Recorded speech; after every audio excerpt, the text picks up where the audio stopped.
Os tempos cambian e a Praza de Abastos de Vilagarcía adáptase ás novas necesidades. Os praceiros lanzan unha nova páxina web que en breve contará con servizo de venda online e reparto a domicilio. Eso estamos traballando nelo para instalar a venta online e máis reparto a domicilio.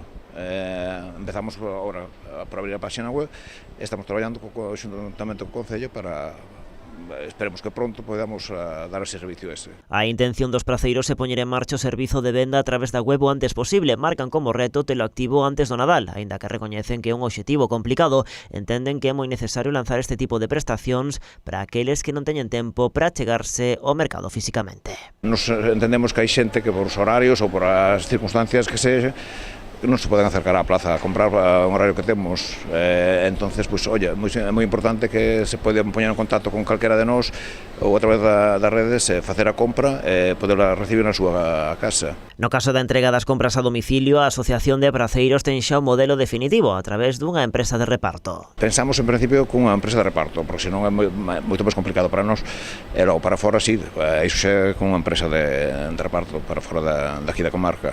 A web serve tamén de carta de presentación para os postos dos distintos vendedores, un novo escaparate no que amosar o seu produto. Aí hai un plano que é moi dinámico, pasas por encima do plano e che vai dicindo os que están na asociación a situación de cada un deles e ti podes pinchar aí e xa te deriva á súa páxina web que eles despois aí dentro da súa páxina poden facer, contar o que queiran ou meter ofertas ou que sexa. A nova páxina do mercado está deseñada cunha renovada imaxe corporativa cun logotipo que dá especial protagonismo ao conxunto arquitectónico. Unha das pestanas, por certo, está dedicada á historia da praza e ao seu edificio, un dos emblemas da cidade que está protexido por patrimonio.